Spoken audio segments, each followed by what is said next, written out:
Olá e bem-vindos. Vamos diretos ao assunto com uma pergunta que provavelmente muitos já se fizeram.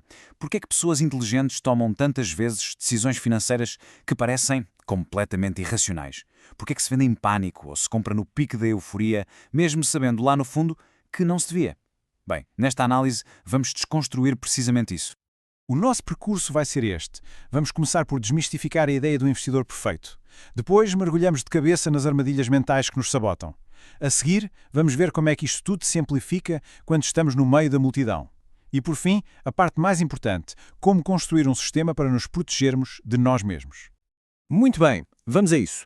Nesta primeira secção, vamos diretos ao coração do problema, o enorme fosso que existe entre a teoria económica clássica e a realidade confusa do comportamento humano. A teoria financeira clássica foi construída à volta desta figura idealizada, o Homo economicus, um ser puramente lógico, uma espécie de supercomputador que processa toda a informação e toma sempre a decisão ótima, sem qualquer interferência emocional. A questão é que essa pessoa não existe. O investidor de carne e osso é movido por medos, por esperanças, pelas suas experiências passadas, e é isso que nos leva a um campo de estudo fascinante. E esse campo são as finanças comportamentais. O que é verdadeiramente incrível aqui é que esta área nos mostra que os erros que cometemos não são de todo aleatórios. Pelo contrário, são sistemáticos, são previsíveis. A nossa irracionalidade, por estranho que pareça, segue padrões muito semelhantes de pessoa para pessoa. E esta ideia, em 1979, foi absolutamente revolucionária. Kahneman e Tversky, com a sua teoria da perspectiva, abalaram décadas de teoria económica. O que eles provaram, basicamente, foi que a nossa subjetividade e as nossas emoções não são uma exceção à regra, são a própria regra do jogo. Ok, já percebemos o problema de fundo. Agora, vamos ao detalhe, às falhas de sistemas específicas do nosso cérebro, aos vieses cognitivos que afetam qualquer investidor. Vamos começar pelo mais poderoso de todos, a aversão à perda. A dor de perder, digamos, 100 euros é sentida com o dobro da intensidade do prazer de ganhar esses mesmos 100 euros. E é esta assimetria emocional que nos leva a tomar decisões que, vistas de fora, parecem absurdas, como manter ações a perder na esperança de que recuperem e vender as vencedoras demasiado cedo só para garantir um pequeno ganho. E este gráfico mostra isto de uma forma muito clara.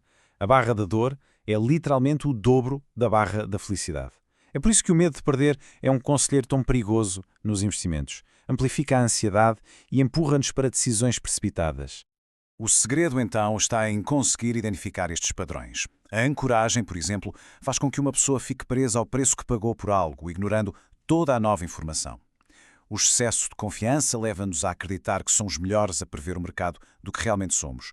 E o desconto hiperbólico, bem, é a razão pela qual preferimos a gratificação instantânea a um futuro financeiro muito mais sólido. A boa notícia, para cada uma destas armadilhas há uma estratégia, há uma forma estruturada de a contornar. Agora, o que é que acontece quando estas falhas individuais se juntam todas e se amplificam umas às outras? Bem, aí a coisa fica ainda mais interessante.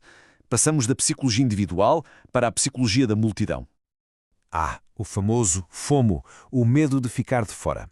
É aquela pressão social quase irresistível para seguir a manada. Quando toda a gente está a falar de um certo investimento, a nossa análise racional desliga-se. O impulso de não perder a oportunidade assume o controlo. O problema, claro, é que a manada tende a correr na direção errada nos piores momentos possíveis. Os mercados vivem, no fundo, num pêndulo constante entre duas emoções primárias, a ganância e o medo. A ganância cega-nos para os riscos. O medo cega-nos para as oportunidades. O investidor verdadeiramente astuto aprende a usar estes extremos emocionais como sinais para fazer o contrário. Considera vender quando todos estão eufóricos e considera comprar quando todos estão em pânico. E se queremos ver estas forças em ação, em estado puro, não há melhor laboratório do que o grande crash de 1929. Aquele não foi apenas um evento económico, foi um drama psicológico à escala global. O guião é quase sempre o mesmo e repete-se ao longo da história. É uma espécie de peça de teatro em 4 atos. Primeiro é a euforia, a fase em que a lógica é suspensa e todos acreditam que os preços só podem subir. Depois, a negação, quando os sinais de alerta começam a aparecer, mas são ignorados. A seguir, o medo, a primeira fissura na confiança.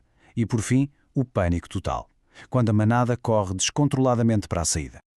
Ok, já vimos o diagnóstico. Agora vamos à cura. Como é que se constrói uma defesa contra esta nossa própria psicologia? Como é que se forja um escudo racional? No fundo, existem dois caminhos.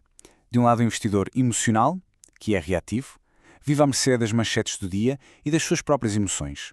Do outro lado, o investidor estruturado, que é proativo. Tem um plano, foca-se naquilo que pode controlar e encara a volatilidade não como uma ameaça, mas como parte do processo. E o curioso é que o kit de ferramentas de um investidor estruturado não tem a ver com softwares ou gráficos complicados. É tudo mental. É a disciplina para continuar o plano, mesmo quando é difícil. É a paciência para esperar. É uma mentalidade que encara os erros como lições. E é uma definição correta de risco. Risco não é volatilidade. Risco é a possibilidade de perder o capital para sempre. Então, como é que se constrói esta estrutura na prática? Com um plano. Simples assim. O plano é a nossa armadura contra a impulsividade. É o documento que define as regras do jogo antes de entrarmos em campo. Define os pontos de entrada, os de saída, os limites de perda com ordens stop-loss, os alvos de ganho e, o mais importante, define o que fazer quando estamos errados.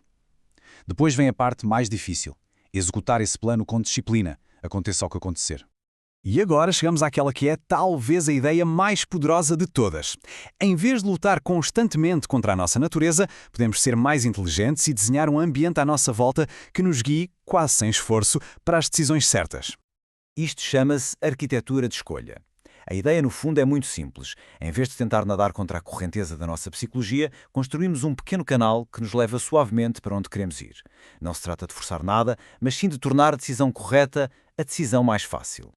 E o melhor de tudo é que podemos ser os nossos próprios arquitetos de escolha. Automatizar investimentos mensais, por exemplo, combate à procrastinação e o desconto hiperbólico. Definir um stop-loss no momento exato em que se compra uma ação remove o pânico da decisão de vender mais tarde. E fazer da poupança a opção padrão, algo que acontece sem termos de pensar nisso todos os meses, isso muda completamente o jogo. E se acham que isto é só teoria, olhem só para o poder que isto tem na prática. Num programa de poupança famoso, quando se tornou automático aumentar um pouco a taxa de poupança de cada vez que se recebia um aumento, 93% dos participantes simplesmente deixaram acontecer. A inércia, que normalmente nos prejudica, foi usada ao nosso favor. E isto leva-nos à conclusão fundamental de toda esta análise. O objetivo não é transformarmos em robôs sem emoções. Isso é impossível e provavelmente nem seria desejável. O objetivo é reconhecer a nossa humanidade, com todos os seus vieses e falhas, e construir uma estrutura disciplinada à volta dela. Um sistema que nos protege de nós mesmos nos momentos de maior stress. E por isso terminamos com uma reflexão. O mercado vai ser sempre um turbilhão de euforia e pânico, de ganância e medo. Isso não podemos controlar. A verdadeira questão não é se conseguimos prever o mercado, mas sim se conseguimos desenhar um sistema pessoal tão robusto que nos permita navegar por esse turbilhão sem nos afogarmos nas nossas próprias emoções.